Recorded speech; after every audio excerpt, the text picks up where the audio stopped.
Shalom, selamat pagi. Kami mahasiswa-mahasiswi STT Lewa membagikan hasil diskusi kami tentang 9 kecerdasan multiple inteligensi menurut Howard Gardner. Sebelum itu memperkenalkan nama kelompok kami. Saya sebagai moderator atas nama Martin Gulwola dan teman saya. Dan saya atas nama Alberta Rambunguna. Dan saya atas nama Ariansi Rambukena. Saya akan membawakan 3 materi. Yang pertama adalah kecerdasan verbal linguistik. Kecerdasan menggunakan bahasa dengan baik dan efektif, verbal, dan menuangkan informasi, ide menggunakan tulisan. Linguistik adalah ilmu bahasa, ilmu yang mengkaji, dan ilmu yang menelaah, menganalisis bahasa secara umum, baik bahasa daerah, bahasa Indonesia, ataupun bahasa asing. Kecerdasan verbal, linguistik berkaitan erat dengan kata-kata lisan maupun tertulis. Orang dengan kecerdasan verbal linguistik memiliki kecerdasan verbal yang punya sensitif yang baik terhadap suara, makna, dan ritme kata-kata.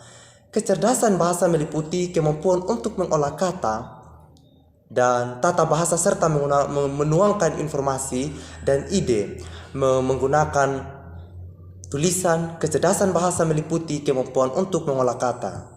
Yang kedua adalah kecerdasan logika. Kecerdasan logika memahami angka atau bilangan, punya kapasitas untuk membedakan pola numerik dan logika. Logika adalah sarana untuk berpikir kritis, sistematis, valid, dan dapat berpikir dengan logis. Adalah berpikir sesuai dengan aturan-aturan berpikir. Logis adalah bahasa sehari-hari biasa disebut dengan masuk akal kecerdasan logika. Akal kecerdasan logika matematika berkaitan dengan kemampuan mengolah angka dan kemahiran menggunakan logika.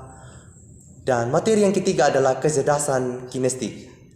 Kecerdasan kinestik ini adalah saat kita mampu menggunakan gerak-gerakan tubuh dengan baik seperti menari, berlari, dan membangunkan sesuatu atau bermain.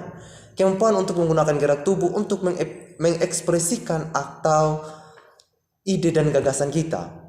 Kecerdasan gerak kinestik berkaitan dengan kemampuan menggunakan gerak seluruh tubuh kita. Keterampilan mempergunakan tangan untuk menciptakan dan mengubah sesuatu. Orang dengan kecerdasan gerak kinestik mampu mengontrol objek dengan baik, misalnya pemain bola, mengendalikan bolanya, dan sebagainya. Demikian materi yang dapat saya sampaikan. Sekian dan terima kasih.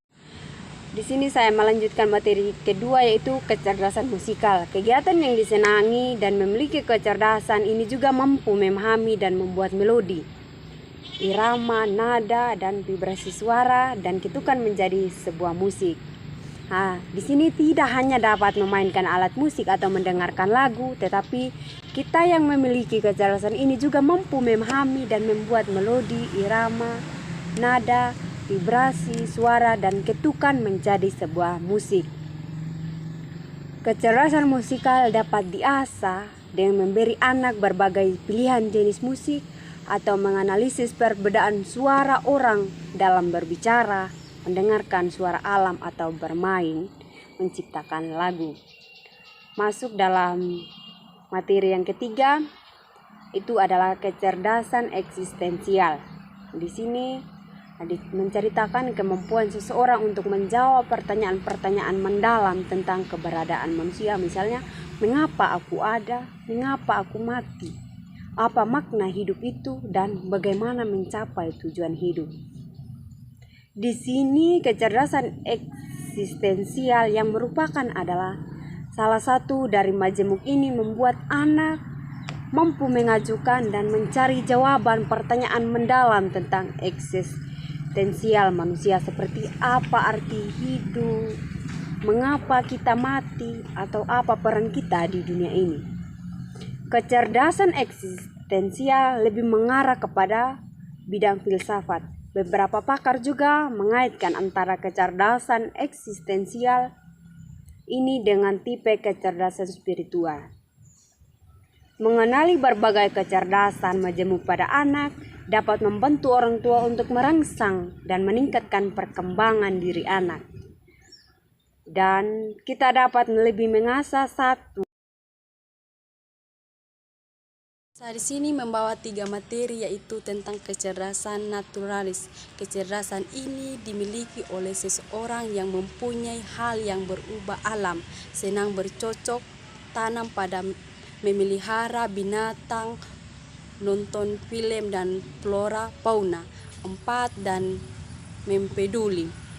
Kecerdasan naturasi mampu untuk mengenal dan mengontrol tanaman, hewan, dan benda-benda lain di alam sekitar dan mempelajari makhluk hidup. Kecerdasan menunjukkan naturasi pada anak dapat dipupukkan dan mengajarkan nama-nama hewan, tanaman, dan alam semesta. Yang kedua tentang kecerdasan interpersonal. Kecerdasan interpersonal memiliki kecerdasan ini dalam pindah memahami diri sendiri, senang menyendiri, merenung, menulis.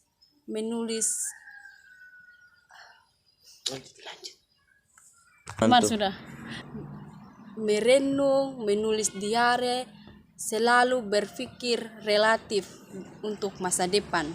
Kecerdasan interpersonal atau keterampilan sosial yang diperlukan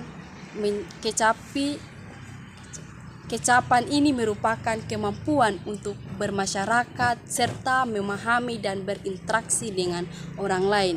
Mereka yang mempunyai kecerdasan ini mampu bekerja, berinteraksi dengan hubungan dengan orang lain, suka bekerja, berbagai pengalaman, memiliki teman, dan menunjukkan empati kepada orang lain. Nah, saya lanjut di materi yang ketiga tentang kecerdasan interpersonal. Kemampuan memahami benda-benda. Saya lanjut di materi ketiga tentang kecerdasan interpersonal. Kecerdasan interpersonal ini kemampuan memahami dan membedakan suasana, hati, kehendak, dan motivasi dan perasaan orang lain. Kecerdasan interpersonal ini merupakan di mana si kecil mau memahami diri sendiri, mengetahui kekuatan, kelemahan, dan motivasi